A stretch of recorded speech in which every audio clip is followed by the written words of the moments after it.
recording is for authorized internal review only. Unauthorized access will result in immediate containment procedures. Do you believe that some people are more tuned in than others? What is it do you think that they are perceiving? More tuned in. I think they're probably like on a different frequency, you know? Like there's sometimes that kind of sense shit that I never think of. But, you know, I believe it. But I don't think I'd wish for it. I think I'm all right where I'm at, because that can mess a person up, whatever it is.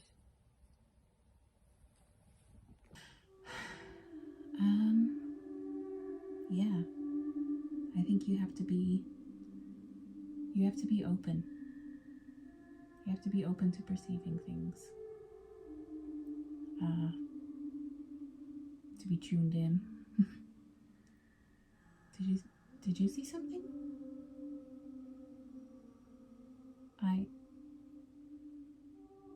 I haven't seen anything. Not yet.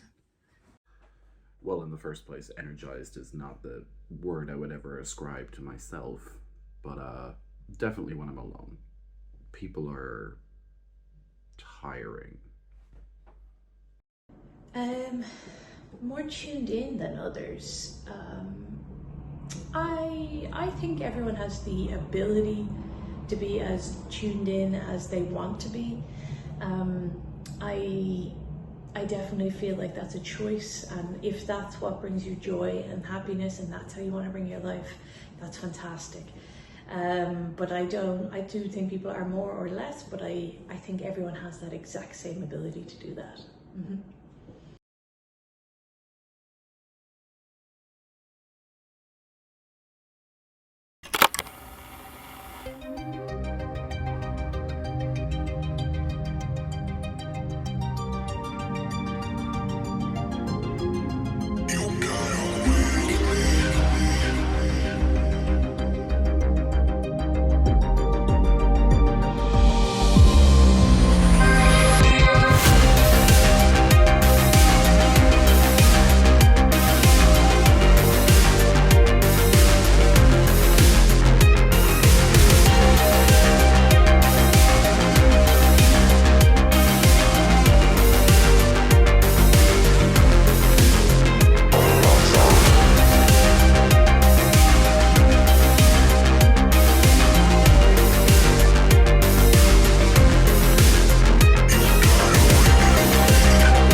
Good evening. Hello. I wasn't just randomly putting up the social media posts for tonight's episode because I didn't have that prepared. But No, never mind. not at I all. thought, yeah, it's all done now. It's there. It's there. I got it sorted. Hello. It's been like a hot second since we've been on the internet. Back in the 80s, running from monsters. It's great. Welcome along. If this is your first time around the D8 Dungeon parts, or you're back after our sojourn through D8 Dungeon Drive, hello. It's nice to have you here. I am Declan, and I am the archivist, or the game master, the dungeon master. I'm the person who has brought some friends along to go, hey, we're going to play a Monster of the Week game where it is very, very emotional and very, very heavy, and we might fight monsters and you might die. Do you want to play? And then these people said, yeah, sure, okay, that sounds like fun. That is a wonderful way of prefacing what this game is about, though. So if you're not into horror, you're not into psychological thrillers, you're not into kind of spoopy stuff, then this might not be the stream for you. We have plenty of other streams, though, that you can catch over on our YouTube channel. You can check out our podcast that is available on all podcast platforms. But if that does sound like you, then why not stick around? Why not check it out? Why not join us for the evening? I'm going to very quickly go around and introduce our players. Emma, who is also our phenomenal producer, and playing the ever cheery Morgan. We have Dahi, who is playing the perfectly normal and atypical Norman. Yep. We are joined by Eilish, who is playing Eilish because I knew her in college, but now she's called Annie. That's not a read. That's not a read because Eilish in college. Is it not? It's true. It's not a Is read. it not? It's true. not a read. I knew Eilish in college, and Eilish was really, really cool. She was my cool goth friend. She wasn't really goth. She was emo. She's my cool emo friend. That's the nicest thing you've ever said about me. Aw. Don't worry, I'll kill her. I'm killing her character tonight, so that's bad. Checks in the mail. Thank you. And last but by no means least, Kiva, who is playing the tortured Max. But we have plenty to do, and we're a little behind on our schedule. So we are going to dive into tonight's adventure. We're skipping the prologue of sorts. You can catch the last episode over on YouTube, but we're going to try and catch you up a little bit. And I'm going to start with a preamble as to where we are, and then the gang are going to tell us how they got there. So we also need to come up with a name for this van, and we're not calling it the mystery van. Aw. I I mean, I wouldn't be shocked if it already had a name in Morgan's Morgan's tell you parents' what, past Morgan, life. it's your van. So what do you call the van? Princess. Princess. As Oh, princess. because Princess is also spray painted with like a very circular, very circus carnival themed vibes. So it's quite a colorful, sparkly van that you're all driving around in. As you, as the four of you alongside Vigil have kind of clambered into the van once again, it's been a couple of it's been a long week, and the last 16 20 hours, maybe day, has been nothing but highway and off-roads and ducking and diving in and out of gas stations and rest stops to stretch your legs, to fill your bellies, and to get some fresh air. The cramped conditions of the van Princess are kind of wearing on patience, and as you take turns driving, as you take turns leading the group northwest up along the coast towards Washington State. At this point, Morgan, at the wheel, you see, and you've noticed like it's that small sort of like the sound has been in your head for the last couple of hours, like almost like, are we there yet? Are we there yet? And then you saw a sign a couple of miles back, Ashwood, 200 kilometers, 200 miles away, 150, 90, 60, and now it's only 20. It's only 20 kilometers down this road, and all you see along this stretch of highway are these gigantic evergreens. If you weren't so tired, if you weren't so frustrated, you'd almost want to stop, pull in, and take the sight in, take the spectacle in. But you see sort of like a lot of small side roads kind of cutting off of this section of the highway, and occasionally you can see sort of small log cabins like hidden up in the woods, or tucked away kind of neatly. There's a occasional peak. Who's up front with Morgan? Who would be up in the passenger seat, kind of maybe reading the map? Or I think Norman. Okay. Morgan with eyes on the road. Norman, occasionally you are seeing a lake. You are seeing sort of as you round a bend, there is just kind of a quick sort of peek at a lake. It is drowned under a blanket of fog. And while Morgan, you can see the trees, you are kind of trying to make your way through this fog as safely. The roads are eerily quiet. Like even when you do pass another car or a truck, it's sort of like you only notice it when you see the lights, not so much when you hear it coming towards you. It's that sort of thing. And with a with nothing more than the name of the summer camp, Harmony Falls, and the brochure, you have made your way up towards Washington State and the town of Ashwood, with nothing else to go on. The journey has been intermittently broken up with the sounds of news across several different stations, across several different states. You are now being looked for on a federal level. So this isn't just a local police issue anymore. It has crossed state lines, and thoughts dwell in the back of your minds as to what all this could potentially mean. And Morgan, you think back to yesterday morning when you and the others made a break for the van, your room surrounded by these entities or creatures known as slips. What was the last thing you remember doing in that moment? That's me, yeah. Just be clear, yep.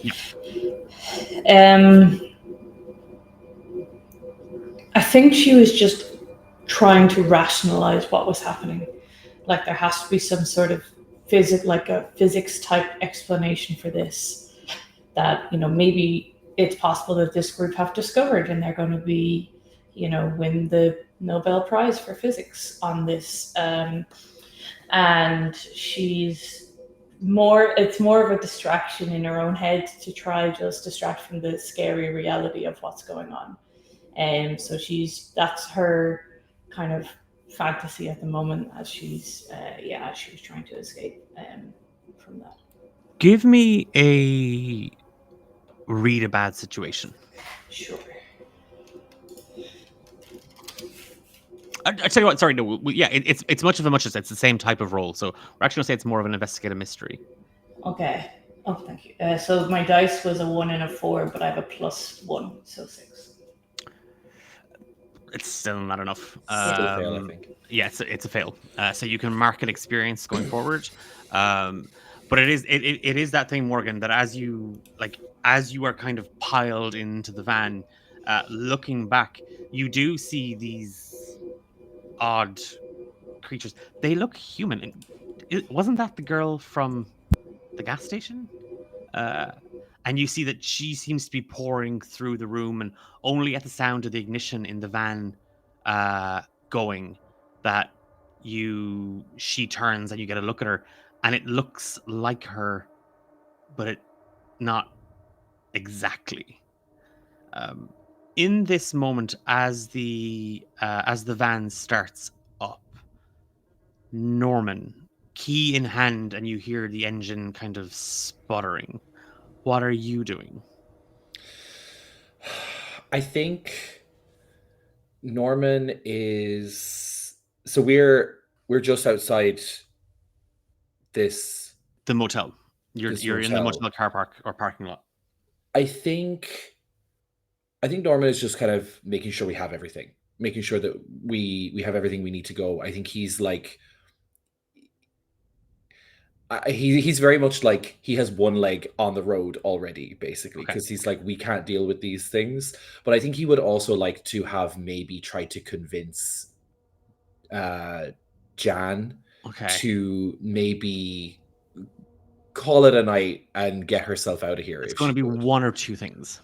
So you can either act under pressure and kind of make sure you have everything, or you can help Jan and that sort of manipulate someone. Because I feel like she's kind of our key to throwing off the cops a little bit. So I think I'll try to manipulate a person then, because I am worried about Jan, because I don't want her to get caught up in all of this, and I would hate to see her come back as a slip personally, because I like her a lot. So I think I would attempt to manipulate a person here. Oh my god, that's double ones.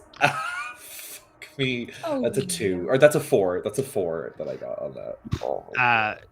Jan is actually quite annoyed at you, Norman, because there was all this chemistry and there was all this energy, and she thought there was a thing that was going to happen, and you've just let her on like every other goddamn man in my life, Norman.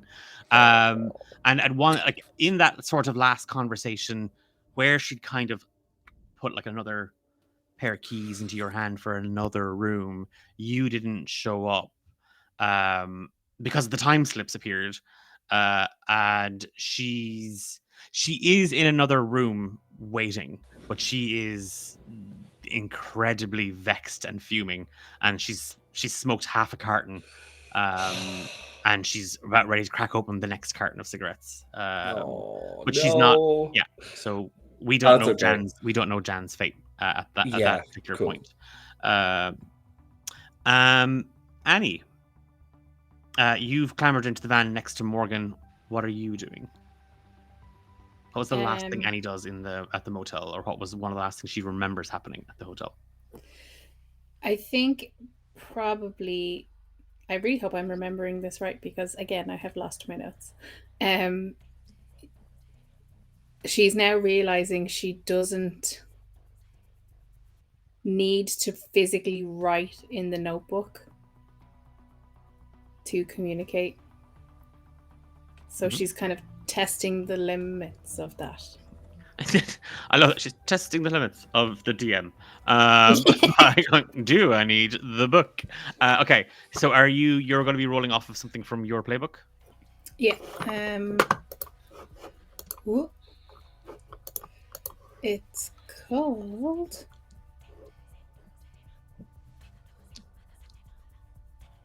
Well, I don't know if it'll work or not. The monster empathy one. Okay. So basically, I tried to work out what a supernatural creature desires. Okay, and are you focusing this on the book? Yeah. Okay, so you want to try and figure out what this entity in the book. Okay. Yeah, give me a roll of monster empathy, which is it's 2d6 plus charm. So I rolled a 9, so that's 11.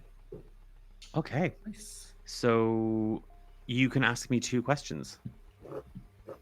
So one of those is what does it want? What does it most desire? Yeah. You hear his voice in your head. To be with you. Ooh. That's so romantic. Listen. She's a poor, misguided girl. Second question. Does it have to be one from this list? Spend your roll to ask the following questions. I think because this isn't actually on one of the monsters this is your book, so I'll give some leeway. What can Annie do to help that come to be?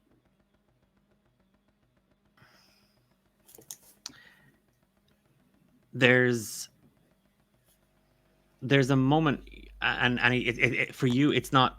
It's a feeling.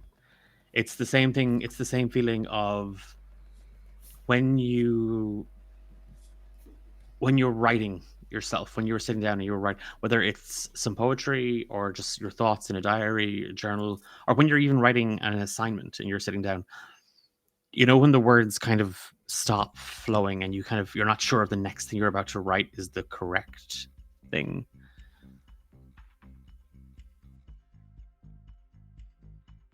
I don't know. Oh. But I'm trying. I think that's, yeah, she will kind of just let out a little sigh and kind of take that as good enough for now. And Max, just as you grab the handles of the van and go to slide the door shut, what's the last thing you remember or the last thing you did in the car park of the motel?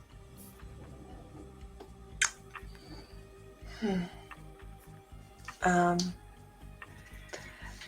any of the things like pursuing us? The slip in the room that looks like the gas station attendant has only just noticed you've escaped. Okay. And she's turned. You recognize her, sort of. Is that she's presenting as this woman, but you know because her features are slipping and they seem out of sync. That it has turned to the van. The only thing I think of just take like a pot shot at it from out of the back of the moving van with the shotgun. Okay. Make a kick some ass roll. Okay. Oof. So I can't remember. I don't have my sheet. Is just in a different room right now. I need to run and get it. But did we get the additional moves yet? You know, your full character sheet is open. Like your full, like as you've picked your. I've got my.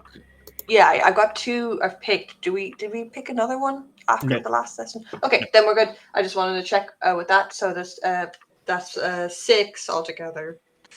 Okay. You fire off as like literally as Norman hits the gas. You fire the shotgun and pellets spray, and the door and the wall next to her are just filled with shotgun pellets as a gunshot just booms through the car park. The van tears out and down the road. For a moment in the rear view mirror, Norman, occasionally kind of glancing into it, you see the time slip. You see this woman, this creature, just run out onto the road and just stop and stare. And there's no real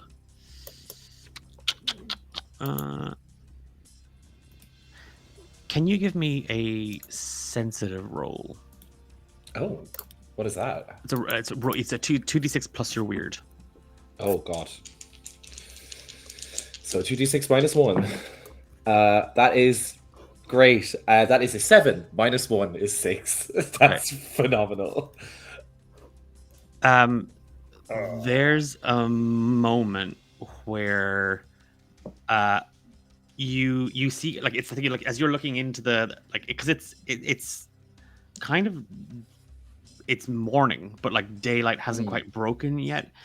There's a flash as you kind of, as the rear view mirror catches it and you kind of adjust it. It's like, oh, it's like looking in directly into the sun, and you realize an Arctic lorry or an Arctic truck has come down the pass towards the motel off of the highway, and you will hear the sound an Arctic truck makes, the horn blaring, and you just see this blur.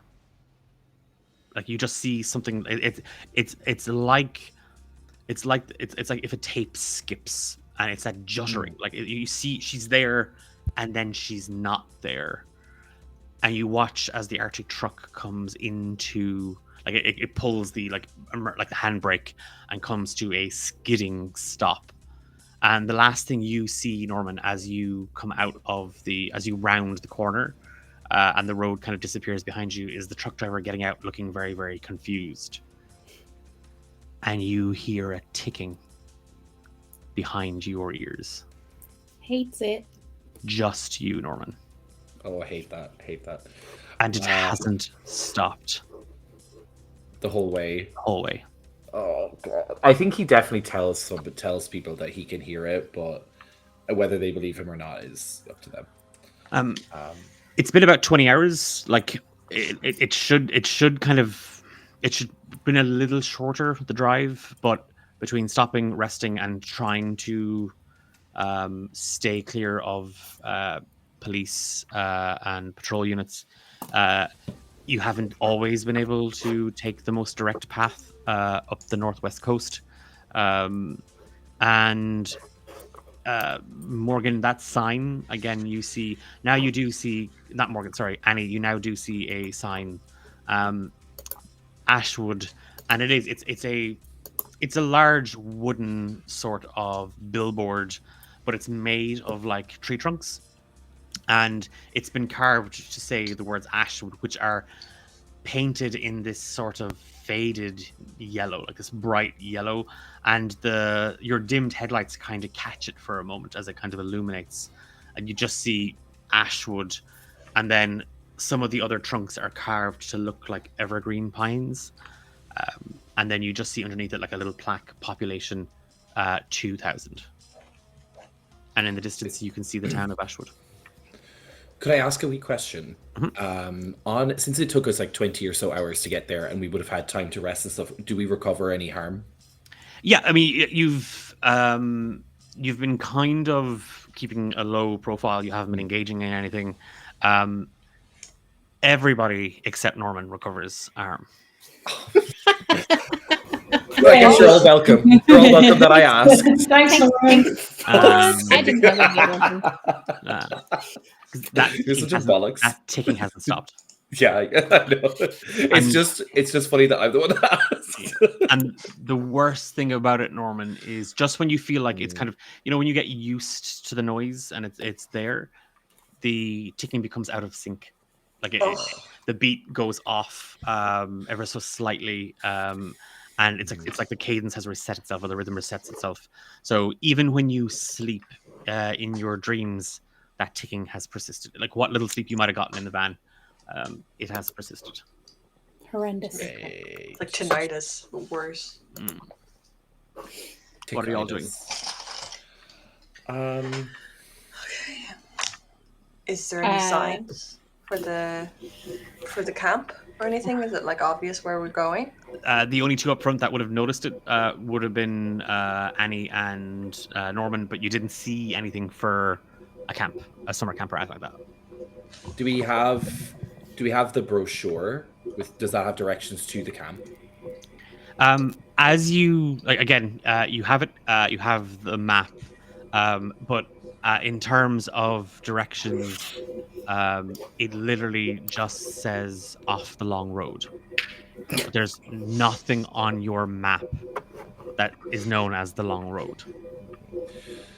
Maybe we pull in and ask for directions. Yeah, they're definitely written by an Irish person. Find a man wearing a paddy cap. Maybe we pull in and ask for directions. I know we don't really want to be can't do that without people are looking for us, right? So. Oh yeah, we need disguise. In this hick town, do they even have the internet? That's all they do. Internet's not been Internet's not. I realize I'm wearing like a Nirvana shirt just from the future. Do they have long wave radio? Max, you would love grunge. I don't know. Maybe. Okay, what do we have at our disposal? A useless map, a magic book. Is there other landmarks on the map that I could line it up? True. Like a church or the gas waterfall, or like a river and waterfall, perhaps like the river and lake. There is a lake.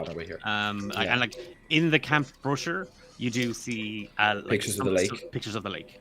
Perf. Then I guess we go towards the lake.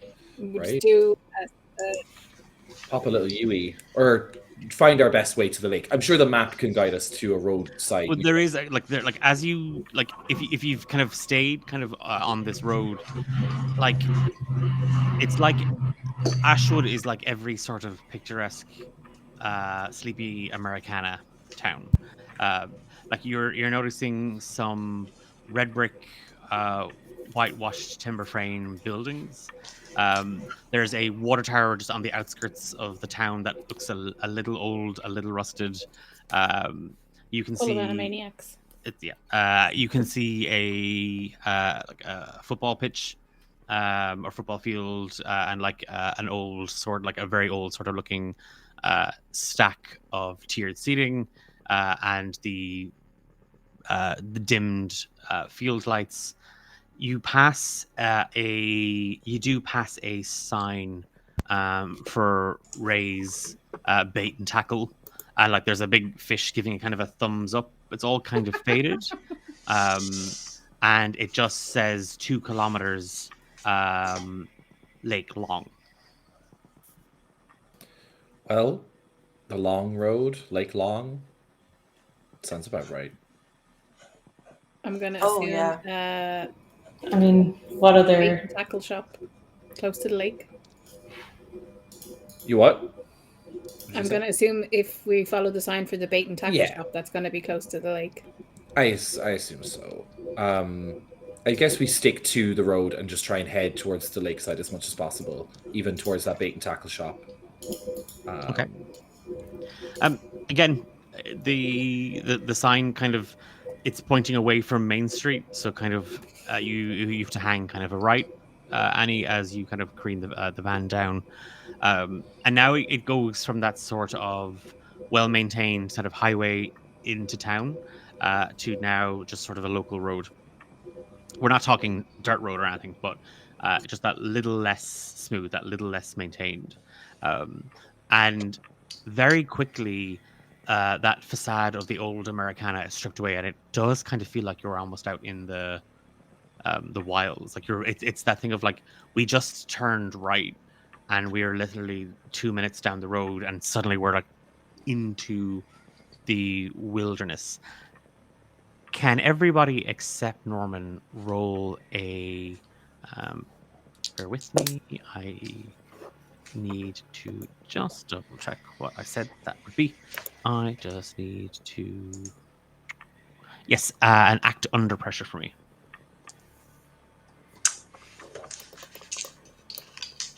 I got an 8 total. Okay. What's that again? Is that cool? It's cool, yeah. Yeah. I Okay, got a that's a 9. 6. Okay. Okay. Annie, Morgan, and Max. As you travel down this road, you can hear something. Like it wasn't there at first, because you could just hear the van, and you could hear Vigil kind of snoring, occasionally mumbling or kind of growling to himself. And it was just the sound of the van kind of bouncing down this road.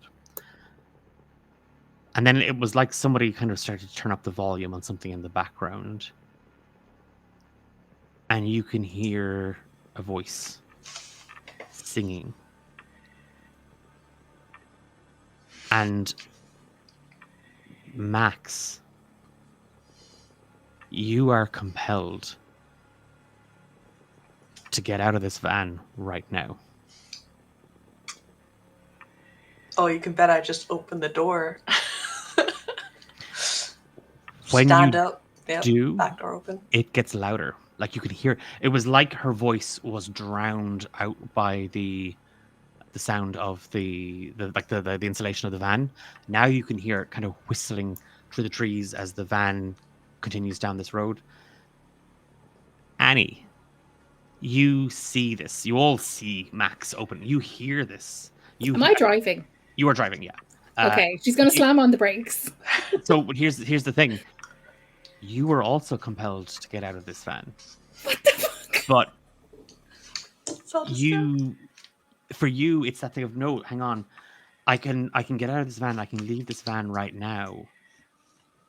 But I should probably do so safely. So you can bring the van to a stop, but then you are immediately compelled. Or you can, again, try another act under pressure roll, because you are the one driving. But if you fail this, you don't stop the van.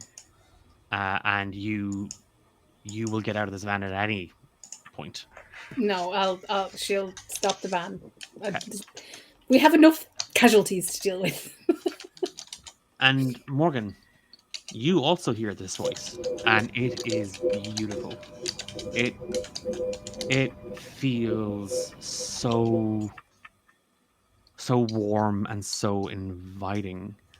It feels as if someone is singing a lullaby to you and to you alone. And you want to be closer to this. But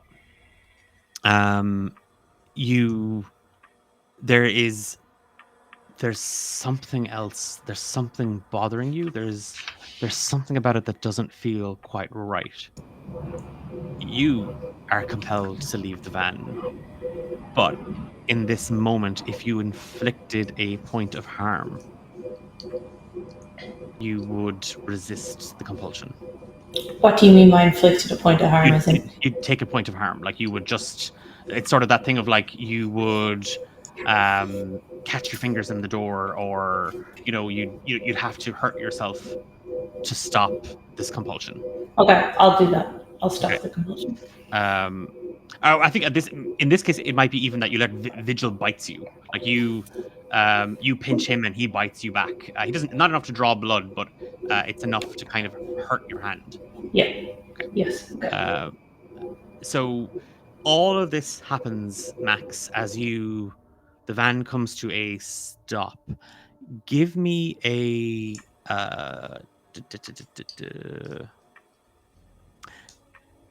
give me a no limits roll. Do I have to that? It's your weird.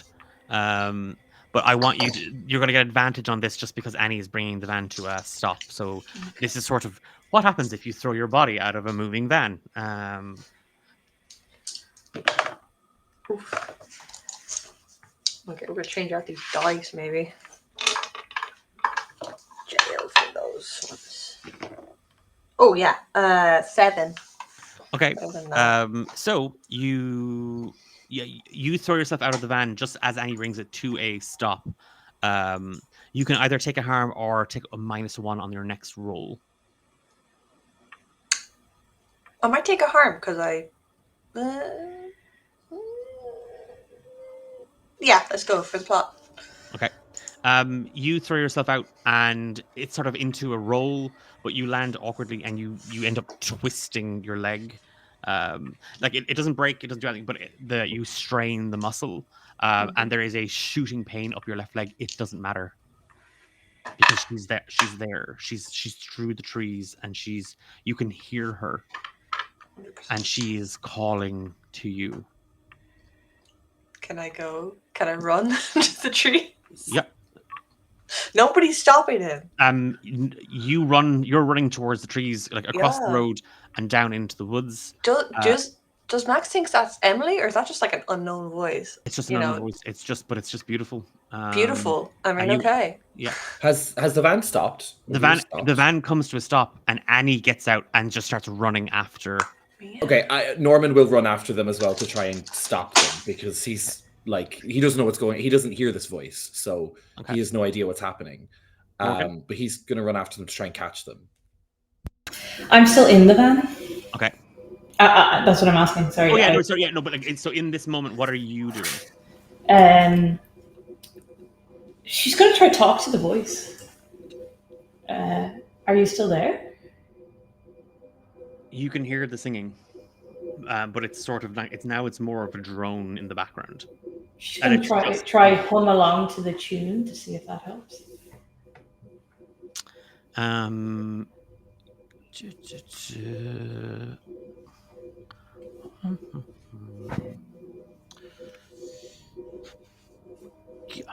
There isn't really a role for humming. For humming. Could this be a use magic role? I think it could be. All right. It could be, because one of the things of use magic is like banish a spirit or curse from the person, or communicate with something that you do not share a language with, or there's options in there that I think could fit it. Yeah, give me again. It's a 2d6 plus a weird. Yeah, so 12 total, but a dirty 12. It's the same. Yeah, that's fine. So in this case, on a 12, the the magic is going to work, and you get an added benefit to it. So you're humming this. Is it that sort of to try and communicate with something? Yeah, it's kind of like she's just so enthralled by it. Like she doesn't want it to make her do anything, but she also wants that comfort and that feeling. So yeah, definitely doesn't want it to leave either. It's really strange, Morgan, because like you start to hum this, and accidentally, coincidentally, you really don't know, but your voice and this voice begin to harmonize. And there's a moment where it feels really beautiful. And then you tap into it, and it is awful. It is. It doesn't feel very nice. It feels. This is predatory. This is that lamplight fish in the depths of the dark below, drawing creatures to it. This isn't a song. This isn't a lullaby. This is a lure. And as you tap into it, there's a moment where in your voice, there's almost a loop back. And that harmony is just drowned out as your emotions swirl. And there is kind of fear and panic. And you look out across the road and you see Norman kind of chasing Annie running behind Max, and Max just sprint and limping into the woods. And you worry for your friends because they are running into the jaws of a monster. And all of you hear feedback of a microphone in your ears. And Max and Annie, you are no longer compelled. And Morgan, you are immune to the siren's call. That's not what she said. But Hey, Morgan in the back, just like but she'll leave the van and call out and say stop, like because she's using the stop, come back. You can't go into the forest. What? Come back. Come back. Where? Why are you all just getting out of the van and running? What is happening? Why are we? Get back. Do we remember the voice? Just get back in the van and then we can talk about it. Norman is going to start pulling them back and just like ushering people back into the van. He's just going to be like, let's get in the van and talk. Okay? We all need to stop acting crazy. Do we like know, or are we like? Yeah, what I are was we feeling about driving, it? and then all of a sudden I'm in the woods. No, you remember leaving. Like you remember getting out of the van. But it's that weird sort of thing, you know, when it's on the tip of your tongue and you can't remember the song. But it's just there. It's like you know, if you went to hum it, you'd hum it wrong. Mm-hmm. We were going. You heard. You heard it, and she points at Max. Yeah, I heard. You heard. Yeah, and then I saw you. Yeah, when we had to get there. What are you talking about? There was a song or something. Morgan, you know, when it was you like... seem to be salient here. Can you? Is there something happening that I'm not privy to? I'm sorry. You think I'm crazy because I jumped out of a van? You jumped out of a moving van, and I know you're rash, but that's insane, even by your standards. And Annie, you grinded the van to a halt and then got out and ran after, and you don't remember why? You don't see why I'm concerned? Yeah, Are we back in the van? Are we? Everyone? Yeah, I'd say we've just sort of been arguing or defending ourselves all the way back. On the way back. Getting into the van, Morgan, as you watch them kind of get in, at this point, Vigil has got up, and he's just... It's sort of a low rumble in his chest. He's not growling, but you can hear it. And he is staring out into the woods. Oh. What a good boy. Yeah, I say, it's okay, buddy. I know. And just give him a little scratch behind the ears. Okay.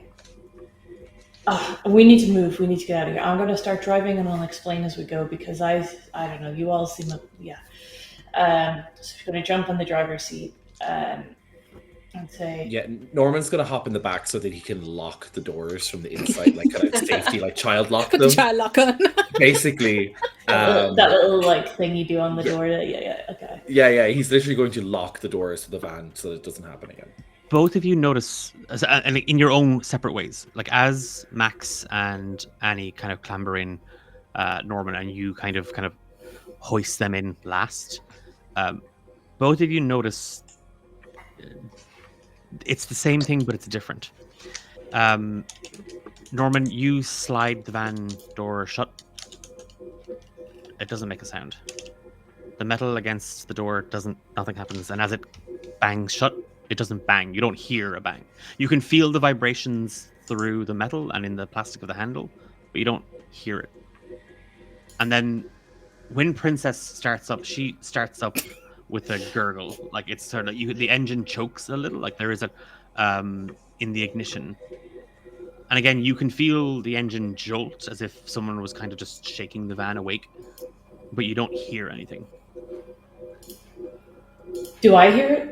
Concern? Do we all experience this? No. So in that moment, you're the only one, Norman, who notices the van door doesn't make a sound when you close it shut. And it's Morgan who notices that it Morgan doesn't. notices the van doesn't really, and it all kind of happens at the same time. That you don't hear these familiar sounds.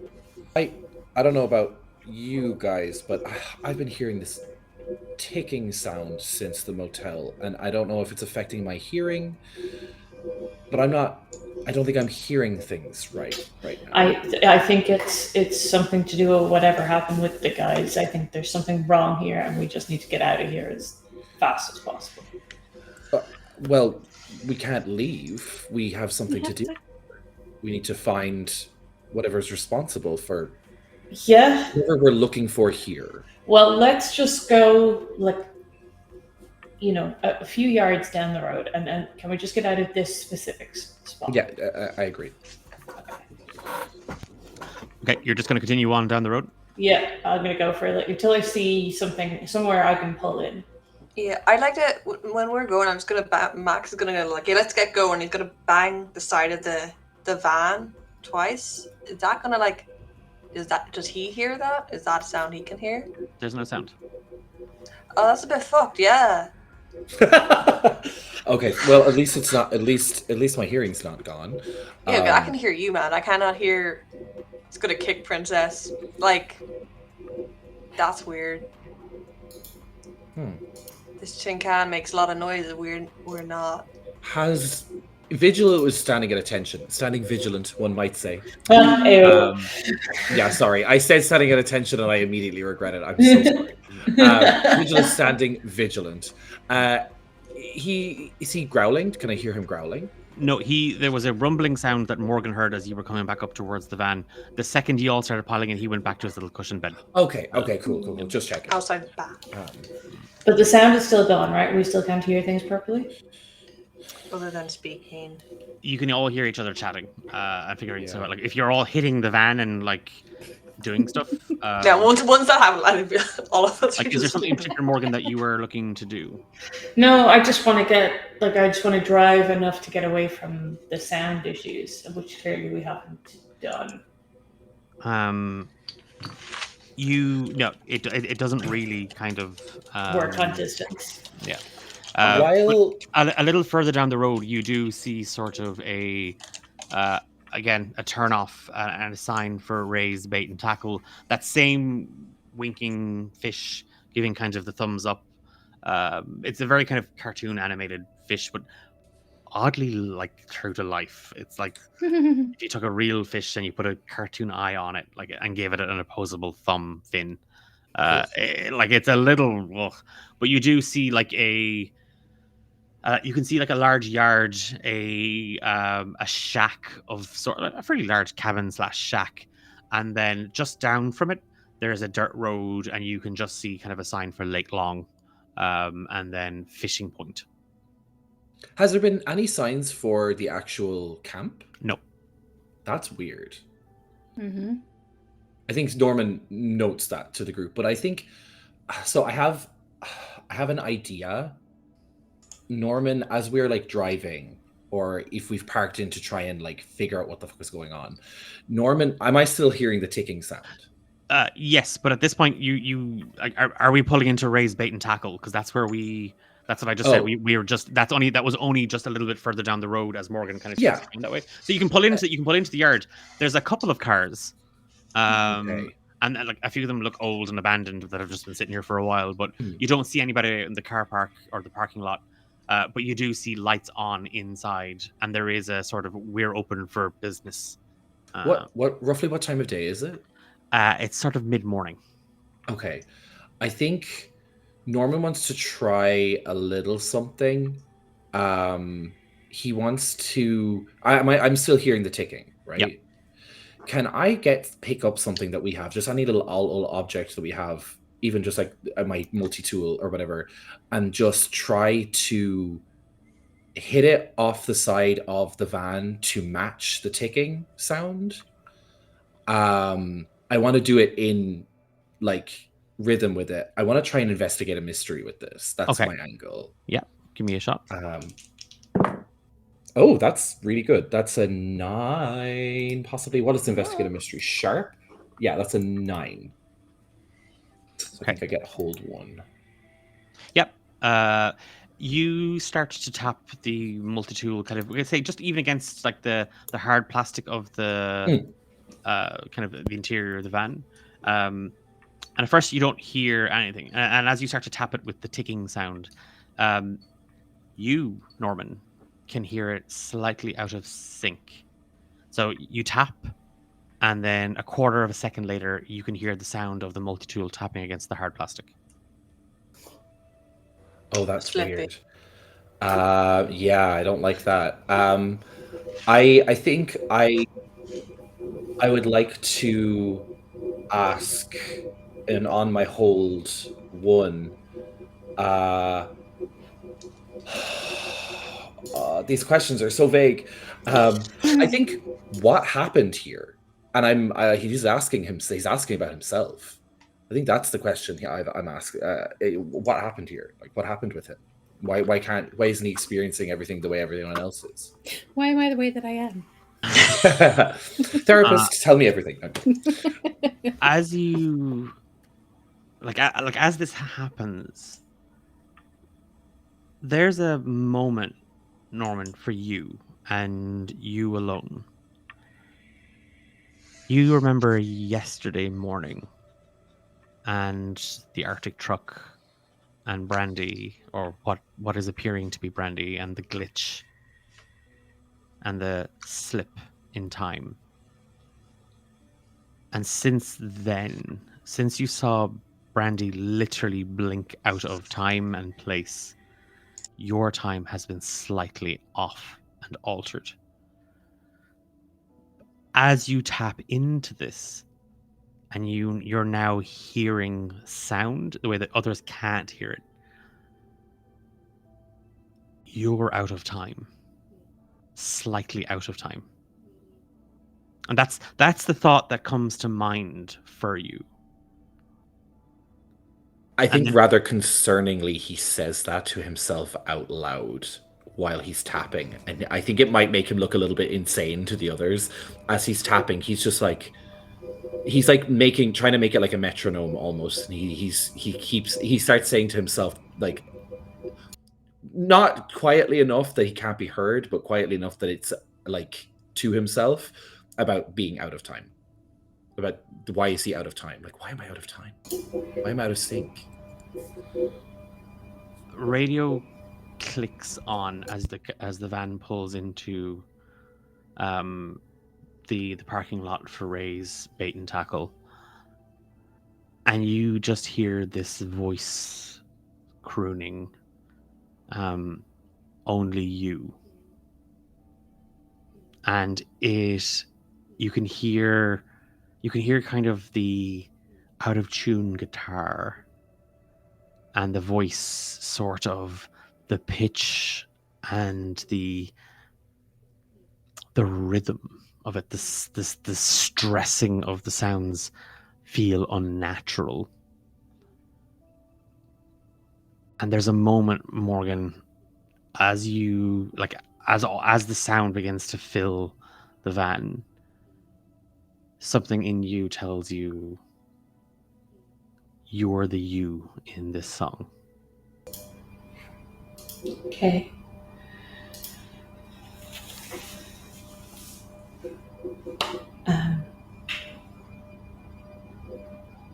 She's gonna sing along. All of you hear Morgan just singing along to it. You know what it sounds like? It sounds like someone has taken a record and it has become warped, and then at the same time they are pressing on it, slowing it down, and then lifting and taking that pressure off or increasing it, and it's just this wave of the sound just being manipulated, and it starts to get louder, like it's as if someone's now turning up the volume on the radio. And all of you can hear it, and you can hear Morgan singing along to it.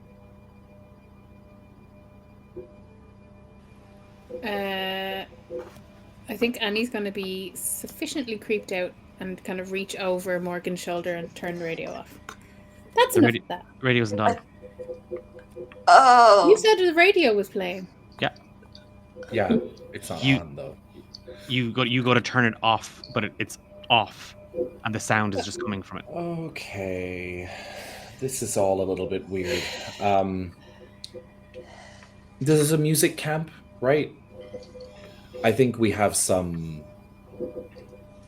audio problems, let's just say. I think that's a very delicate way of putting it. Yeah. I think... You stop singing with the creepy music. What's going on? I'm not going to stop singing. What else are we going to do in this time? I'm surprised you're all not singing. You, at this point, none of you can hear each other. The volume is still getting louder. Okay. Okay, I'm ripping out the radio, baby. All together rip now. that radio out. They come out, I know. Give me a act under pressure, Max. I'm old enough to know. Ooh, okay. And act under pressure is with plus cool, it's right? Cool, yeah. Nothing. 9. You can pull the radio out, but you will break it. Fine with me. Okay. I'll buy you a new one.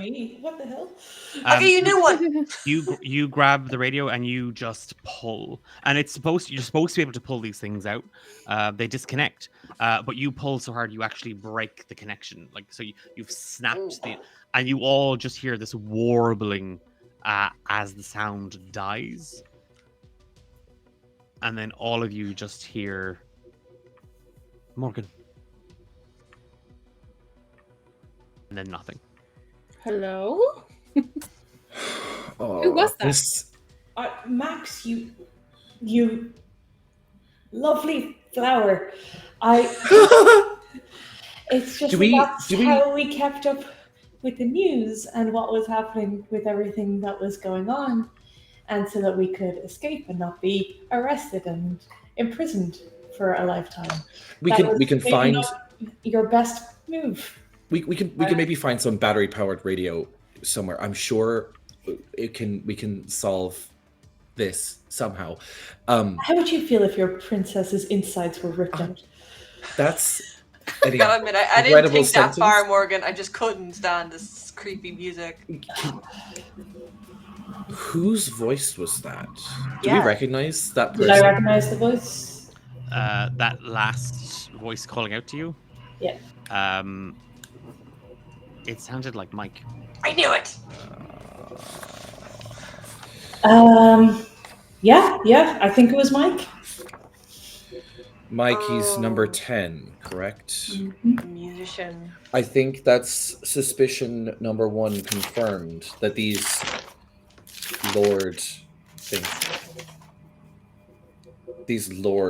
things, or whatever we're being told about, are likely our fellow captors and other numbers, and perhaps this song was to entice people because you all jumped out of the van and ran into the woods, which perhaps is probably towards it. Morgan said that something is out there trying to draw you in. Maybe it's Mike. Yeah, he's trying to eat us melodically. Okay. Right. You think, Morgan? We need to find him and kill him? I think we have two options here. And I'm open, as always, to suggestions and opinions, but I think that we can either try outrun this, or we just head straight into the eye of the storm and face it head on. I mean, we didn't drive all the way here to run away from it. Yeah, it's just getting creepier and scarier, and I think this whole the last however many months have been creepy and scary and terrifying. I think they're only going to continue to do so. Are you folks all right? You lost? Oh, hello? Yeah, yes, we're looking for a camp. Yeah, There's how many falls? a gentleman outside just standing kind of at the porch to the shack, in like overalls, plaid shirt, wispy sort of white and grey and little kind of tufts of rusty ginger in his beard, and he's just staring at you. He's got a hefty kind of bucket in his left hand, and he just he's approached the van.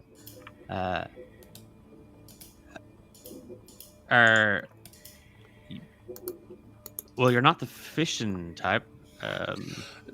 No, if you're looking for the town, you drove through it, so you just want to turn back.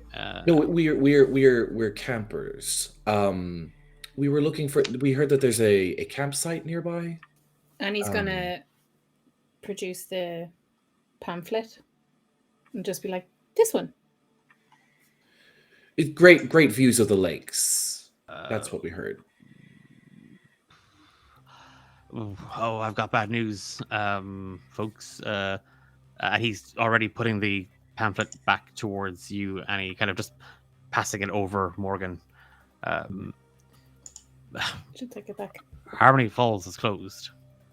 Oh, I understand. Yeah. We're just looking for. Normally, when camps like that set up, they find a good spot for camping. So that's kind of what we're looking for. It's private property. You probably you don't want to get. There is a campgrounds just further down the road if you're. And this point, he's now looking into the van. Yeah, I would like to manipulate the radio behind my back. I'd like to try and manipulate a person here if I could, where I'm just like, look, we're not trying to trespass. We are looking for. We know that place was set up. We're just trying to look at some of the views that they've got going on, but also the camp. Knowing where the campsite is, the public one would be really helpful. Okay. I'm trying to just seem normal. Like, I'm trying to not seem like, because everybody here is putting radios behind their backs and we're talking really strangely. So I'm just trying to bring it back down to a 2. I'm going to give you a -1 on this. That's fine. I still got an 11. Okay. Woohoo! No, wait. I got 11 plus 2 is 13. -1 is 12. I still got a 12. Okay. On a... He's kind of... he's kind of scratched. Look, I don't really know what's brought you all the way out to this side. Like I said, there is a campsite just further on down the road. But if you're really pressed to see the grounds, then I think seeing his hesitation, Norman is like, I'm not getting really through to this guy. Could I be cheeky? And I have a charm roll in my kit called Trust Me. If I tell somebody normal the truth about something, they will... It says, when you tell a normal person the truth in order to protect them from danger, roll plus charm. On a 10+, they'll do what you say, no questions asked. On a 7 to 9. I don't mind rolling again if you want me to. No. But I think I think seeing that, he's like, this is he seems sketchy about us. If somebody asks him about us, we're the weirdos who pulled a radio out of our own car and drove up the road. So I think he's just gonna look a little bit crazy when he says it, but he just kind of leans out of the van and says, listen, we're in an incredible amount of danger, and so are you. There is really scary things happening in the last couple of months, paranormal things, and you might think I'm crazy for saying it, but we need to get somewhere to try and stop that from happening. And I know that sounds kooky and it sounds weird.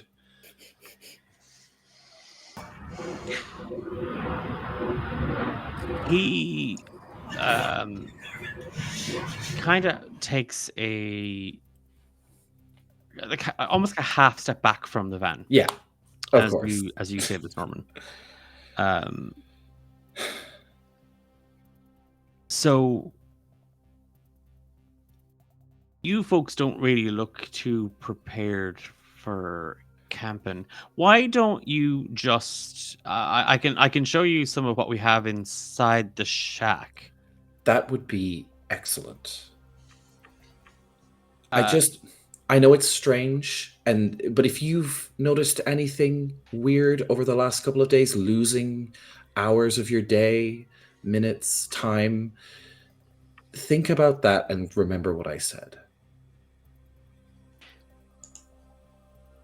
We have a half-price sale on sleeping bags if you just want to come in and have a look. And he just gives you kind of a hard stare. Sure. I think Norman is kind of picking up a little bit from him. It's like, that sounds wonderful. That sounds great. And he does turn to the rest and is like, we do need camping supplies. We don't have any. And if we are going to be on the lam... Do we have any money?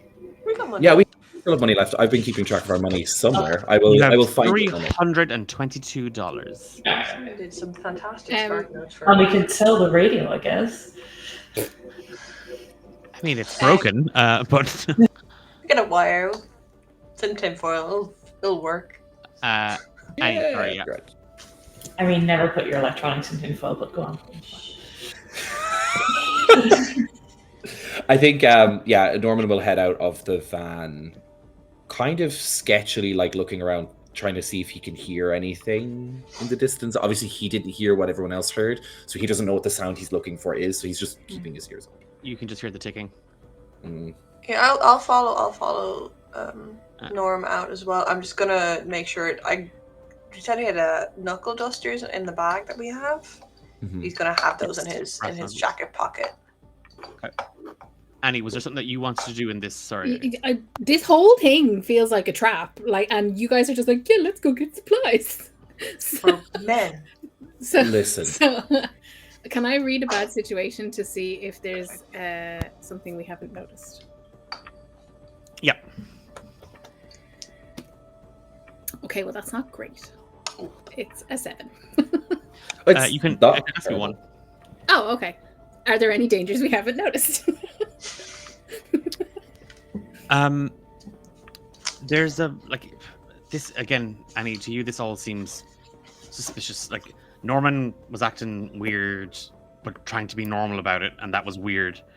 And all the stuff with the music and the radio, and now this fella has asked you to come in and look at sleeping bags. It all feels a little too sort of like, this is how people die in the movie. This is how people die in the first act of the movie. What are we doing? You don't go into the weird, creepy bait and tackle fish shop with the old, kind of crazy looking fella. But you watch as Norman and Max kind of follow after Ray, possibly, towards the shop. And as you just stare out, you don't hear anything. You're near the lake, but you can't hear it. You're in the woods, and you can feel the wind on you, but you can't hear it. And the ground is slightly wet, and you can't hear their footprints in it. You don't hear anything. Morgan. Can I hear? Yeah, you can hear. What do you hear? I hear your lovely voice. Anything else? Something is wrong. Sound of my own mind screaming. Same, but I mean, the lake, the wind, the rain, their footsteps, the fan's engine, nothing. Yeah, I know. This is wrong. I know it's wrong, but what other choice do we have? It will not split up for one. Well, she's like saying this as she's like getting out of the van. Well, then let's go with the others. I mean, what else can we do? She's going to kind of wait for Morgan to get out. Listen, this is going to be fine. We're going to figure out what this is, and it's all going to be okay. How are you this... She doesn't finish the sentence and just turns and heads towards the shack. She links her arm and tries to skip away to try to find the others. As ye kind of follow behind Norman and Max, and Norman and Max, you follow behind Ray. You watch as he steps in, and he pulls open a screen door. Again, you would imagine it would creak. You would imagine it would slap wood frame against the timber door of the door, but you don't hear anything. You don't register that you haven't heard anything, and you just watch as kind of Ray just kind of wanders into the shop front. You both kind of catch Annie and Morgan just like a second or two behind you. What are you doing? I think sorry, I was going to say Norman is going to head in after Ray. I think he gets the impression that Ray knows something might be a little bit weird here, but he doesn't know if he's still concerned. So maybe he'll just be a little vigilant going in. Maybe he'll try to read a bad situation. I don't know. I think I believe him. I think I just believe him. I think I'm going to go in after him. I'm not going to read a bad situation. You learned nothing. No, I think Norm just believes him. I think Max would like to read a bad situation once we get inside the shop and kind of like the vibes of the whole situation, if that's possible. Okay. Also, kind of want to. I'm kind of. Norm is weirding me out. I don't know. He's like talking to the NPCs. He's talking to these people, telling these people a lot, often, and I don't know how wise that is. But again, I ripped the best at knowing what's wise or not. We're not all paragons of good decision making here, okay? I'm not claiming to be one. We're all trying to help us all get out of the motel, and Annie decided to have a romance subplot instead. So, like, we're all not making great decisions. That's what my character would do. I know. Sorry. Okay. So everybody is kind of piling into the shop. We wouldn't say piling. Cautiously entering. Everyone is cautiously piling into the shop. Yes. And it is as you might imagine it. Like shop is a glamorous word to use for Ray's bait and tackle. It is two hardwood stalls kind of set up in the middle and the smell hits you as you slip through the door. It smells like wet river mud and fish. And immediately there is just a large vat. One of these hardwood shelves is just a large vat of various bait. Like you can see kind of earthworms wriggling in like a large bucket. And there's various other bait and hook and tackle all sort of like piled up here. There's no kind of rhyme or reasoning. We're in Willie's shack from Stardew. Yeah, kinda. Yeah, but even that was more organized. Like this just looks like to be Ray puts down whatever he gets whenever he's near, and there's a free space. But But on the back wall, there is like some very dusty, mildewy looking camping gear. Like there's a couple of tents, there's a couple of sleeping bags, there's some dusty kind of cook pots and oil lanterns, ropes and stuff like that, all kind of just up at the back. And then as Morgan and Annie kind of slip in behind Norman and Max, you see that there is a counter, and behind it there's a door that kind of leads further into the shack. And you can just see kind of moving kind of out of the corner of your eye and sort of behind the door. You can just see that fella kind of moving back and forth. But he hasn't come out to the four of you yet. And sorry, Max, you wanted to read a bad situation. Yeah. Once we were all kind of in. Yeah. I'm gonna make the roll. Ooh, and that is sharp. 6. No, it's a fail, but you can mark an experience. You're gonna be like level 30 by the end of this. Yeah, I've filled all the boxes now, I think, from the last few sessions. Okay. We could talk about leveling up after the fact, then, if that's okay. Yeah, you're looking around. You're like you have a vague recollection of like your grandfather taking you to one of these as a kid on a family fishing trip, and just like you don't know if it's the smell or the like the visuals, but there is just a visceral memory. And like you do see sort of a like on the other wall opposite the door, just this large mounted rainbow trout, just sort of hanging on a plaque, and it Lake Long, record 1959.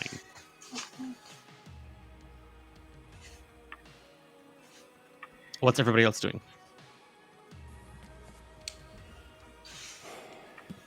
Do we hear anything from outside? Any of the ambient sounds from outside? No. Okay. I think this is like while we're waiting for Ray to come back, question mark.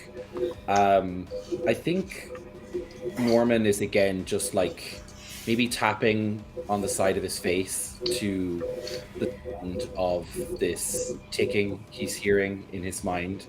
And I would like to, again, investigate a mystery, but I want to specifically, I'm concerned about the lack of sound outside and wondering if it's hiding something. Yeah, you can make the roll for me. And Annie and Morgan?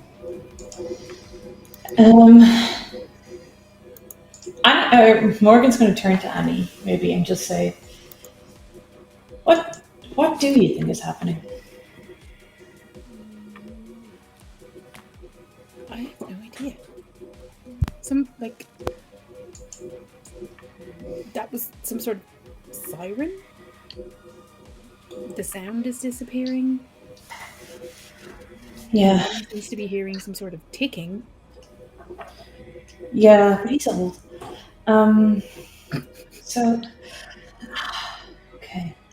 Like, we're obviously supposed to be here. But I don't know what we're supposed to do. When I heard the song that tried to compel me to leave, and I sang along, I felt something very disturbing, very bad. Is that why you started singing to the radio? Kind of. I wanted to see if I could communicate again with it, because if I can draw it in, maybe we can get rid of it. But I don't know how to do that again. Should I sing? If we hear it again. Are you a fan of Sondheim? I feel like our music taste is very different. Okay. I don't know. So you were able to resist it? I guess. But I don't know. I don't know how. I don't know. My voice does sometimes bring emotions, so maybe that's what happened. But I really can't say. But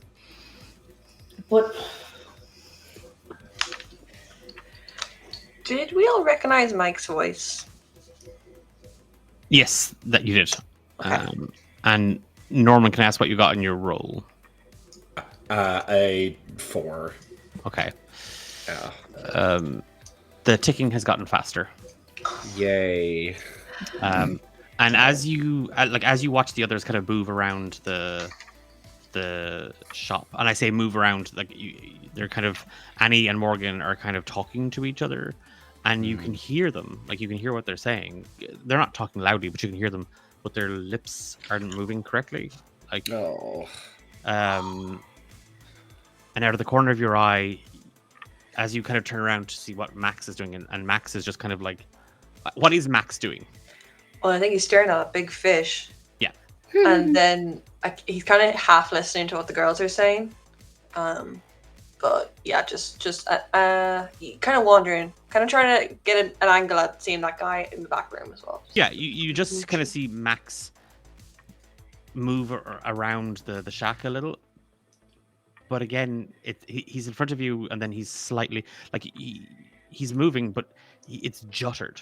Like, again, it's like his steps are skipping.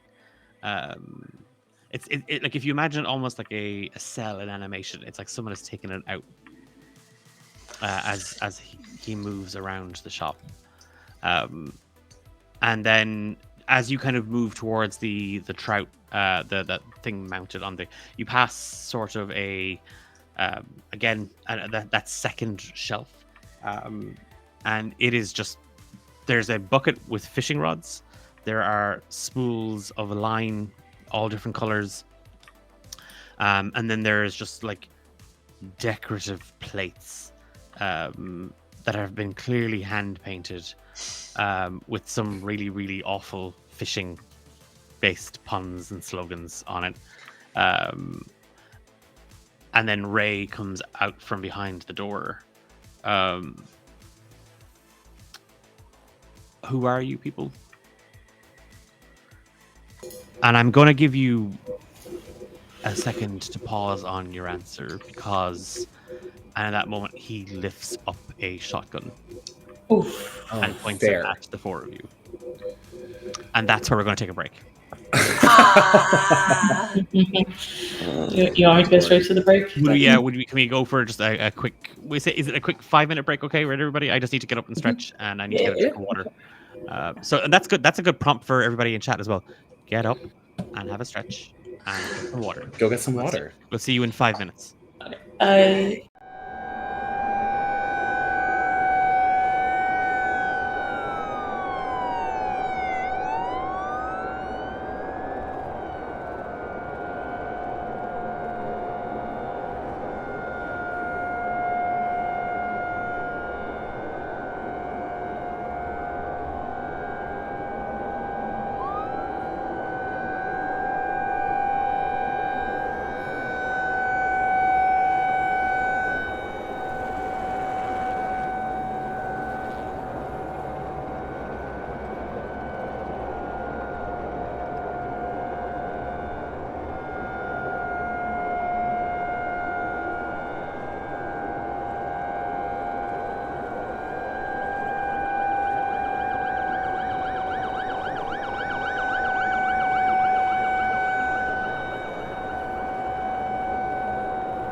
we're back, and I have a shotgun pointed at everybody, in case you're just joining us. Not the players, just the characters. We're good at differentiating things here, I hope. So there's a shotgun off screen, and Declan's holding it. Sense. No, guys, 4 individual shotgun men. I have 4. Yes, I have learned the ability to portal my arms and grow extra arms that only hold shotguns off screen on Twitch. Is there anything he can't do? That is actually my hand. That is actually my hand. What I can't do is pull the trigger. I don't have the ability to pull the trigger. It's all for show. I can't. There's no opposable thumbs involved. They're all just resting. Yeah. He's just able to hold the shotgun. He can't do That's anything what a else. shotgun. Here's a shotgun. Okay. That's not a shotgun. This is a shotgun. After I just said in chat, living the dream, then yes. If one's dream was to be able to simultaneously open up 4 portals, grow 4 extra arms, and hold shotguns, then I am living the dream. Yeah. Brilliant. Could come in handy. If I ever play a superhero game, I know what a villain's going to be able to do. Shotgun portals. Let's pick this back up. Ray has come out of that back room. You don't really know what's behind the door, but he has come out. Who are you people? And then he raises the shotgun at the 4 of you. It is set on. To be fair, Max, you are the closest, so it is kind of pointed at you. Whoa! Let's not be hasty. Who sent you? Sorry, I'm not. He literally said, "I'm not going to backtrack that because he did say I'm going to give you a pause to answer that question." Ray. Mike. No, it's Ray. Ray, we were just speaking to you, and you invited us in. The gun drifts towards you, Morgan. I understand that you're scared. Answer the question. Who are you? I'm Morgan. This is Norman, Annie, and Max. We're not here to cause any trouble. Nobody sent us. Somebody always sends one of you. It's interesting that there's 4 of you now. So who the fuck sent you? No one sent us. We had contact with a Silas, but he was giving us some guidance. But nobody sent us here. We found our way here because we're after someone. Not you. His name is Mike. And he's causing trouble, and we need him to stop. There's always somebody stirring up trouble. I parted ways 20 fucking years ago. I did what you asked me to do. What number are you? He's the one with the shotgun, Norman. No, does that question make sense to you? What number are you? I don't know what you're talking about. I don't really care to answer your questions, mister. And then the gun kind of drifts towards you, Norman. Mm-hmm. He's not one of them. I think. That was just a you're hunch. worried about. What do you want with the camp? There's trouble. There is a boy named Mike who is trapped in the camp, and it is being forced to make very bad things happen. We are here to remedy that. I know it sounds insane, but otherwise, why would I follow a man I don't know into a building where he likely has, and I look at the shotgun, a shotgun? I told the sheriff, those kids are gone, okay? The Williams kid, they're gone. I warned them, I told them, stay clear of Harmony Falls. Nothing good comes from that place. So, those kids, I told them to not to go there. If they went there, that's on them. But I'm done. I'm out. And I haven't done or said anything to anybody like I promised. we're not implicating you in any of this. We don't Nobody's think accusing you of anything. We don't think you. Honestly, you're probably the only person who could help us right now because you seem to have a little bit more information about what's going on here than anybody would in town. I'm sorry if you thought that we were cops or we were coming to investigate you. You are not the charge here. The charge is Harmony Falls and the issues happening there.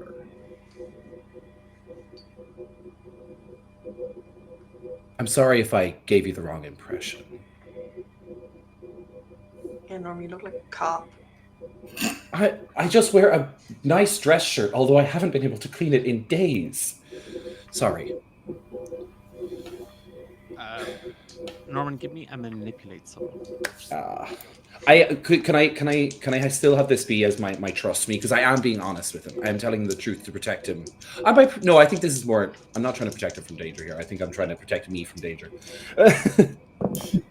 Okay, that's a 7, 8, 9. Okay. It's not that he tips the shotgun down. He hasn't put it away, but it's not pointed at any of you at this stage.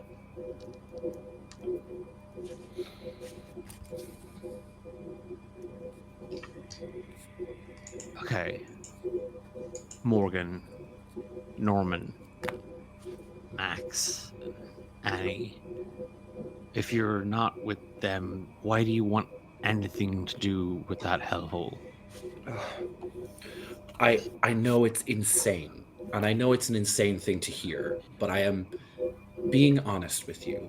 There is some paranormal shit happening right now, and Harmony Falls is the epicenter here. We have been unfortunate enough to be thrust into the middle of it, and we are here to look after it. That sounds nuts, it sounds insane, but I'm trying to be as honest as possible with you. Oh, sorry. There's a really lot of feedback. How involved do you want to be, Ray?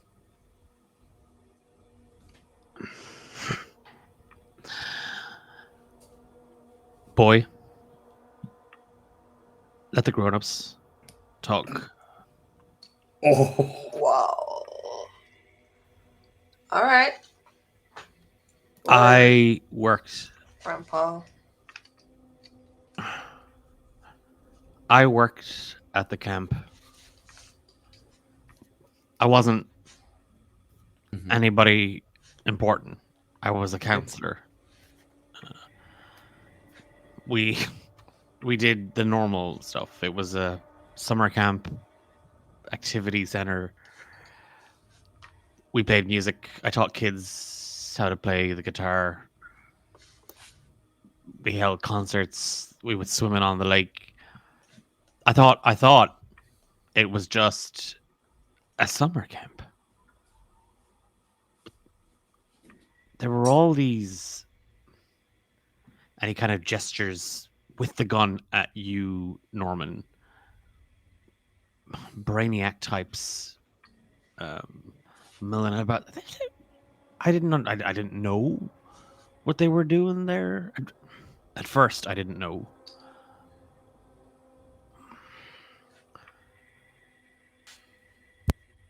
Camp was also, they were researching something. I don't know what really, but it had something to do with sound.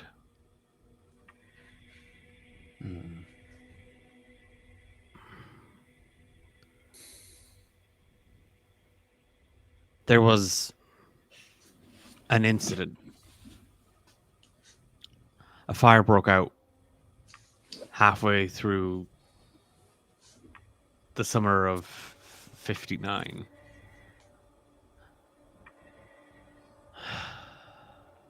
A lot of the camp burned up in that. A lot of the kids did too. some of my buddies didn't make it out. And he rolls up his sleeve. And you do see his right arm is from just above the wrist all the way up his elbow and in under that red and black plaid shirt. It is just burns. It's just the skin is twisted and it's healed and scarred, but it's a burn and a quite bad one. I tried to help.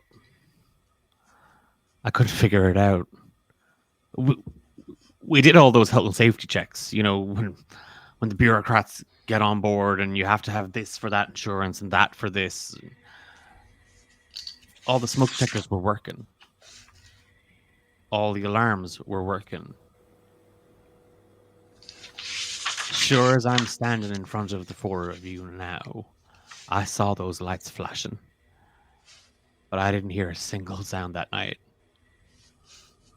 And I gotta be honest with you, I'm kind of glad, because in nearly 40 years, I've not been able to get the smell of burning flesh out of my nose. But I'm grateful that I can't hear their screams. Camp burned down. A couple of days, weeks later, some Fed-looking types rolled up into the town. A lot of what was there was packed up, shipped off. They talked about opening the camp again a couple of years later, but rumors persist. And I told those kids, I told those kids, there's nothing left. There's nothing at Harmony Falls except old rundown shacks and ghosts. Well, you know, kids. Dumb as fuck. Well, thank you for sharing that. That's difficult. Can I ask one question? When you worked there, these brainiac types, do you remember an older British woman? May have been into alternative practices like yoga and the like.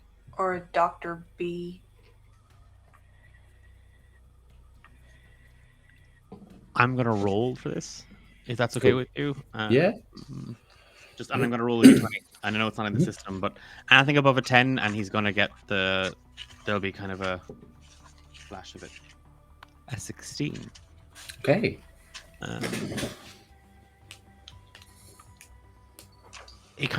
You see him kind of fall back into his memory a little bit. And he's kind of shaking his head.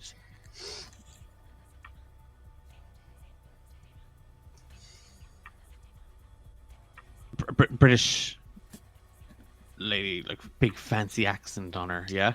Mm-hmm. Mm-hmm. He gets really close to you, Norman. Like he kind of steps further out of the doorway, kind of past the counter towards you. She was with the feds when they came into town. That makes sense.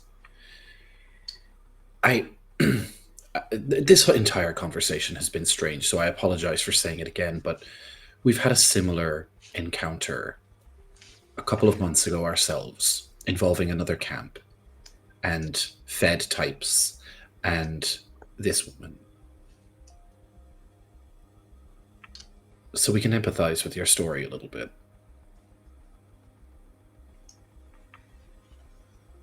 Whatever it is you folks are chasing, just let it lie. Just don't kick over that rock. I don't think we have a choice. I'm afraid we've tried to run away. We have been running away. It's not really worked. We're from California. Well, around that area.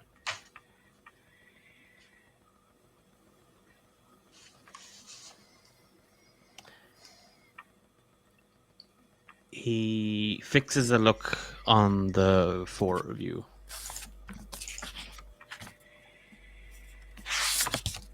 I don't know precisely what you're looking for.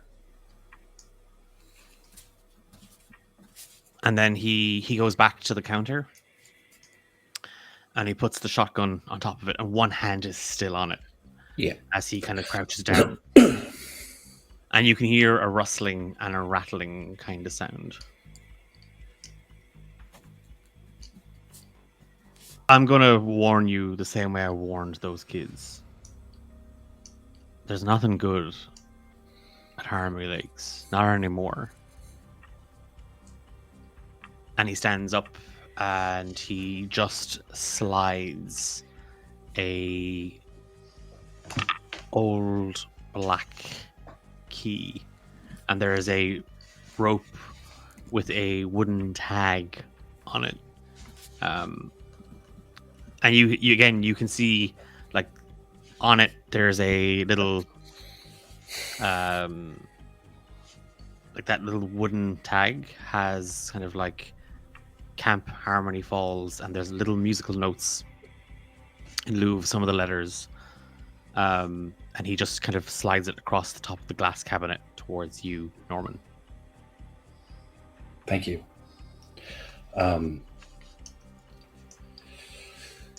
Sorry about all this. I don't mean to make you drag up old... You don't gotta be sorry, you just don't gotta tag my name onto it. And likewise, we were never here. What happened to those kids, though? I fear we're probably going to find out.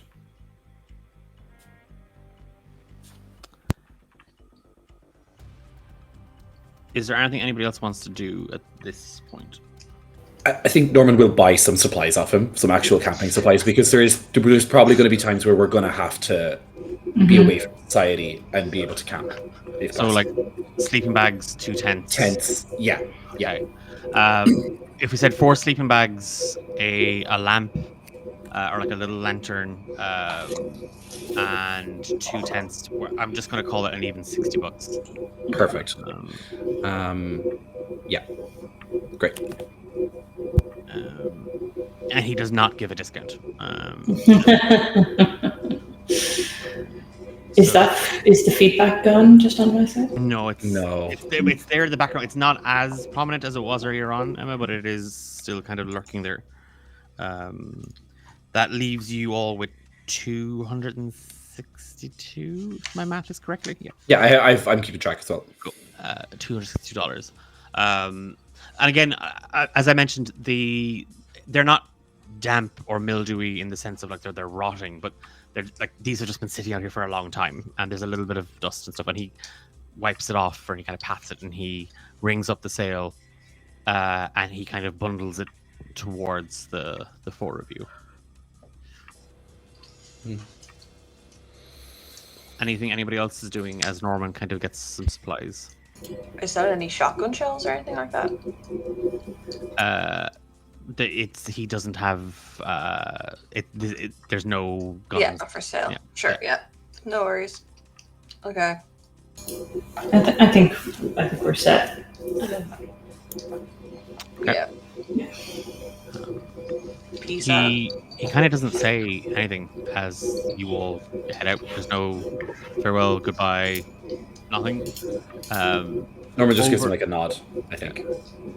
Overhead, as you all kind of step out, you notice that there is a little doorbell that would ring. It doesn't. Like, you see the little gong flip back and forth quickly.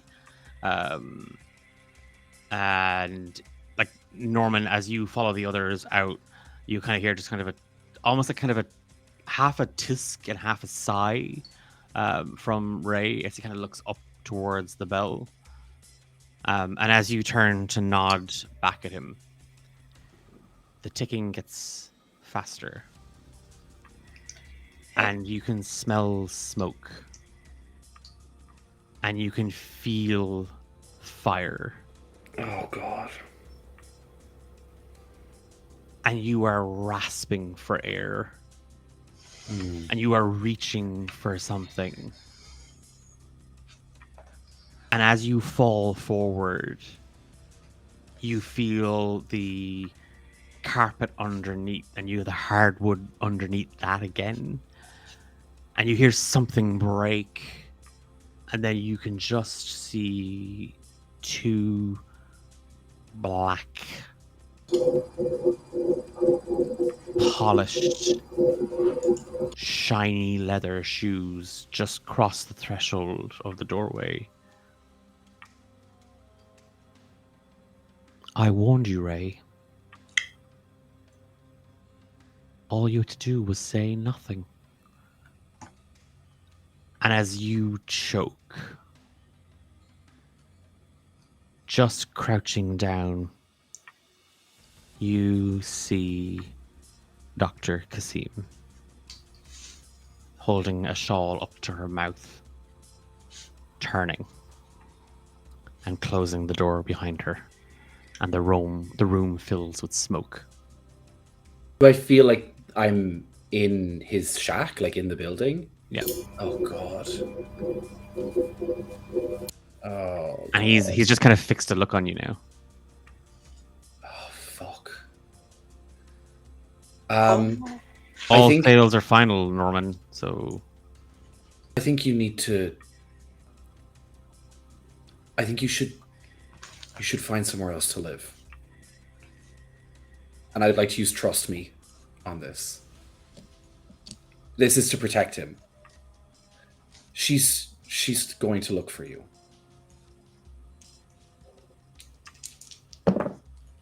That is a it's a 7.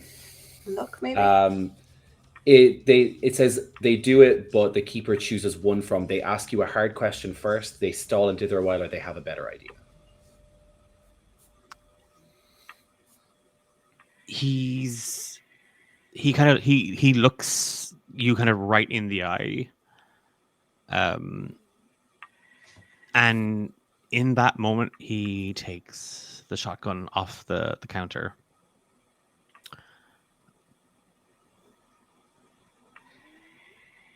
Never really saw myself staying here all my days. I'll pack. You want to head back into the town? The long road is just past Penny's Diner. Thank you. Fastest way to the camp. Good luck. Stay safe. Don't go to the camp, but... oh my God. Norman is like a little traumatized from that, I think. The ticking stops. Oh, fuck. Okay. Oh. I think Norman is he's normally very quiet enough to travel with, but I think he's like, as we're heading to town, he relays that where we're going, but he says nothing says nothing for a while. You tell them about going back towards the town, looking for Penny's Diner, and then... Yeah, and tells them where the long road is found and how to get there. Do you talk about Kasim? Sorry, I didn't... No, he just says, as we get into the van, I think Norman just says, Ray just told me the long road is past Penny's Diner in town. We've got to go back.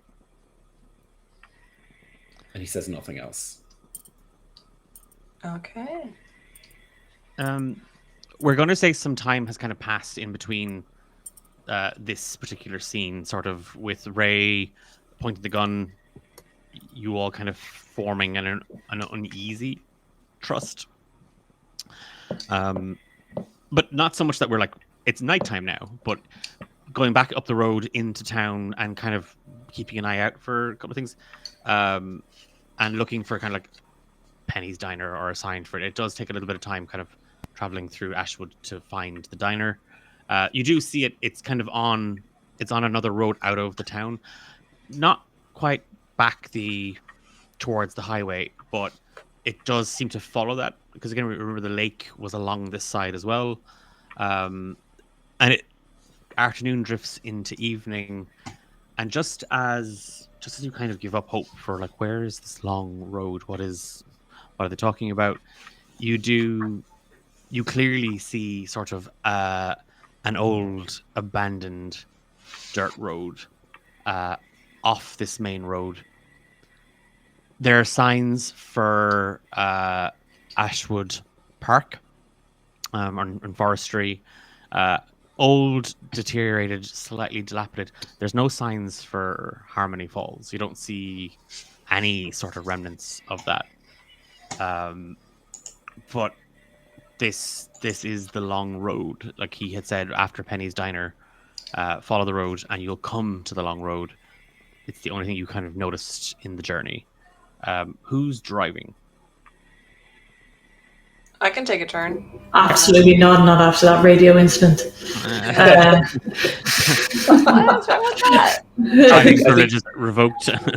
I think so. He can be quiet. Norm will drive, and Okay. because he knows the direction, so he's just going to be like, "I'll just drive." You're looking for that.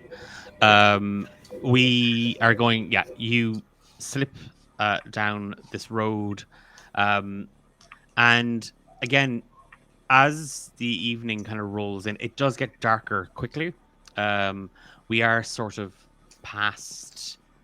We're into kind of like early summer, so it's that sort of really wonderful burnt orange sky that you're kind of noticing, and that's slowly drinking into these hues of navy and like bright purple.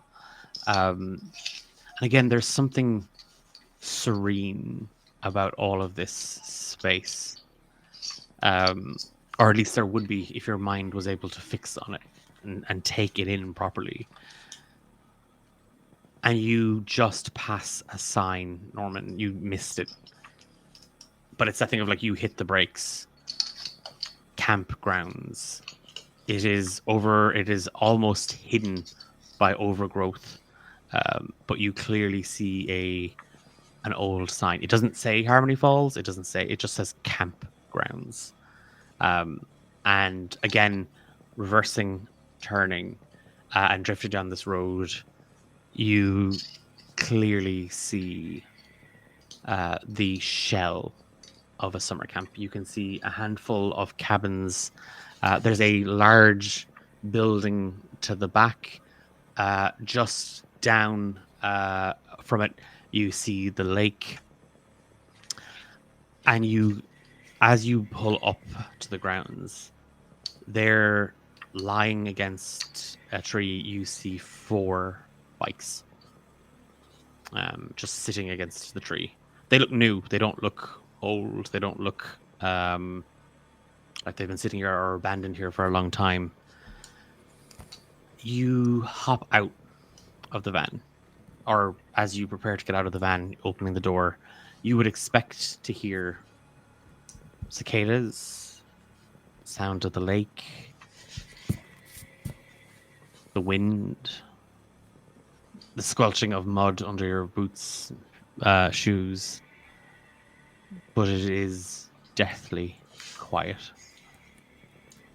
And there is just this pronounced, weighted silence that you feel almost oppressively on you, just there, weighing you down. And then there's a warbling sound, and it sounds like microphone feedback, and you hear music. Welcome to Harmony Falls, where your music is our sound. Let's play our hearts out. And then show band music plays through a Tenai system, and it echoes across the lake.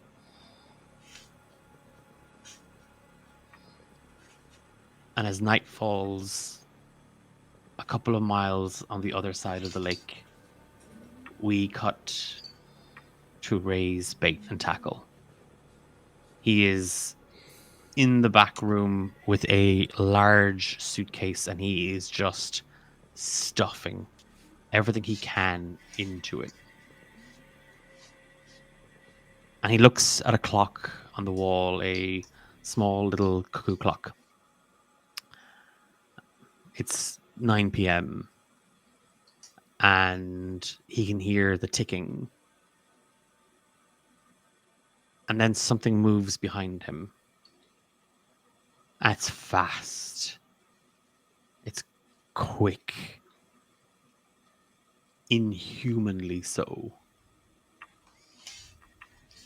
And something hits him around the back of the head and he spins. And then there's a flash of light and heat and he begins to tremble. He begins to feel a fear that has set behind his nerves for over 20 years. It comes to light as he shakes and trembles, and he can smell smoke, and he can see it filling the room. And over the threshold swoops in a shadow, crouching down, tutting. Professor Kasim. And she smiles as she closes the door behind her. And the seconds feel like hours. And the hours feel like days. As Ray dies in a fire at his shack that night. And that is where we'll leave our session. We're brave, man. Someday I'll use Trust Me and somebody won't die because of it or become a slip because of it. Someday. Someday it'll happen. Someday it'll happen. He was doing the thing you wanted him to do. Yeah, I know. So if Awesome. he 100% trusted you. I know, that's what makes it hurt more, Declan. I know. You bastard. I'm just sad because I realized he probably never got to play the guitar ever again. He didn't. I meant to ask him that. But good thing you didn't, because he would have gotten violently mad. That would suck so bad. Does this whole town, I wonder, have that? They just can't hear any sound other than voices. Why hasn't anyone done anything about it? that's my problem. Why is it our problem? Why do I have to come in here and do it? Where's the other heroes? Come on. I meant to ask him what's... Oh, maybe I'll just wait till character. No, I'm going to write down. Okay. Ask the character next time. I'll do my bits and then we'll say goodnight. But you've been watching Mark for Midnight. I'm Declan. I've been your archivist. I've been joined by Emma, Eilish, Dahi, and Kiva. This was a session. I think it's session 9. I called it session 10, but I actually think it's session 9. And this was Waking the Witch. And I am very, very excited because the gang are officially hunting a monster. Or is it hunting them? So is there really a distinction? Yeah. I am really, really excited to play out the next couple of episodes. We're back in 2 weeks' time for the next one. I'm back on Thursday for Ben and Declan on a roll. And there is plenty of other D8 Dungeon content coming out very, very soon. If you haven't, make sure you drop over to our Discord server. We are in the process of casting for some new shows. Random DMs is returning for a Curse of Strahd adventure. There's our new series, the Emberlight Saga. There's... What else is there? There's loads of stuff. I can't remember half of it. That's not even half of it. There's other stuff. It's gone. Saving Grace Season 3. Saving Grace Season... Thank you. Saving Grace Season 3. There's an opportunity if you're interested in collaborating with us on any of our shows, but if you want to work with us on a Romancing the Dungeon collaboration, you can 100% do that. Or if you want to sign up for any of our upcoming charity streams, we're going to be doing another one at Christmas. It won't be to the same extent that we did D8 Dungeon Drive, But we will be looking. We haven't kind of figured out what we're doing for it yet. But if you are interested in future charity streams and you want to be part of those events, you can reach out to us there. And then also the Discord is just a really nice place with really nice people. People share adorable pictures of their cats and dogs and other animals and their hobbies. So it's a nice little space. Some news that we haven't really shared a whole pile. Romancing the Dungeon has been selected for the New Zealand Web Fest. So we are in some very prestigious company. I feel like a fraud, but we're there. We are the frauds in the group. We are there. Our fraudulent little show is sitting right there in the company of some really, really phenomenal shows. So that was some really awesome news we received late last week. So all that and more. Check out our YouTube channel for any of the previously missed episodes if you're catching up on Marked for Midnight. If you haven't, I would encourage you to check out Monster of the Week. It's a really fun system. It's really easy to pick up and play. Okay, that's it. That's my spiel. Anyone else like any spiel they want to spiel? Do you want to spiel about anything? I guess I'm now freelancing again. So if people want to commission me for some work, I designed our beautiful logo here at D8 Dungeon and also the cover art for season 3 of Romancing the Dungeon. My Instagram is @justdahi, which you'll find. Come join our Discord server and then you'll find me because I'm always there. And commission me for cool things or just reach out to me. Anybody else? The floor is yours. I do art, but mostly right now I'm just brain rotting with Digital Circus, so I'm just back on fan art, and someday I'll open commissions again. But I'm Cyborg Cinders everywhere. Occasionally we do when I have time and I remember and I stop guffawing over it. Kiva has been drawing. Guffawing is a great word. Kiva has been drawing some of the scenes from the game that you can check out. Yeah, especially that freaking Norman scene. If you did not see it, Kiva, they drew an absolutely incredible rendition of the fisheye lens look at Norman being attacked by the ranger the couple episodes ago. You need to look at it. You need to see it. This is going to be the deeply weirdest unsettling backward compliment I can give anybody. But when I saw that picture, I felt talented, and I didn't draw it. I was like, I described that, and someone drew it. Yeah, I think it's so because you're such good descriptions lead to the We're like a natural. Oh my god! AI I didn't draw that, but that was what was in my brain. So I was like, somehow Kiva's able to read my mind and then make it look good. Because in my brain, it wasn't as pretty as that. But yeah, no. Eilish, Emma. I don't do nothing. I'm just allergic. I don't do nothing. I'm just here. Yeah, I'm just happy to be here. To be honest. Yeah. That's so Morgan of you. Normally I'm in a couple of your games, Declan, but right now I'm just in this one for the time being. So yeah, nothing else to share at the moment. But do check out the other streams because they're all fantastic. And I was in Saving Grace and in the Random DMs, and both very, very, very fun games and very different games. Yes. Mm-hmm. Maybe we can get Eilish to do random DMs this season. Hell no. Yes. Oh my god, Eilish, do it. Absolutely not. No. If I can do it, anyone can do it. I just made up rules because I don't know them all. So. I'm sorry, for some of the best games. If you haven't, like anybody still watching, if you haven't watched Random DMs, go back and watch the last couple of seasons because they're actually so fucking hilarious. Especially when you have a DM who does not know what they're doing or is not used to DMing. I would let you away with everything. Everything. Rule of cool would reign. I still think the funniest moment I've had on a stream was when we were playing a charity game of Random DMs, and there was charitable donations that could be given to change the DM, and somebody asked Emma a question that she did not know, and she said, "Yeah, 1 second, add to cart," and then purchased a donation to send the DM over to someone else so they could answer the question. It was we love a charity game. We love a charity. Classic Emma. That's so funny. Okay. We're back in 2 weeks' time for Running Up That Hill, which is the title of the episode. We're not changing the show. The next episode is called Running Up That Hill. I'm actually doing a different show in 2 weeks. You're all fired. Goodbye.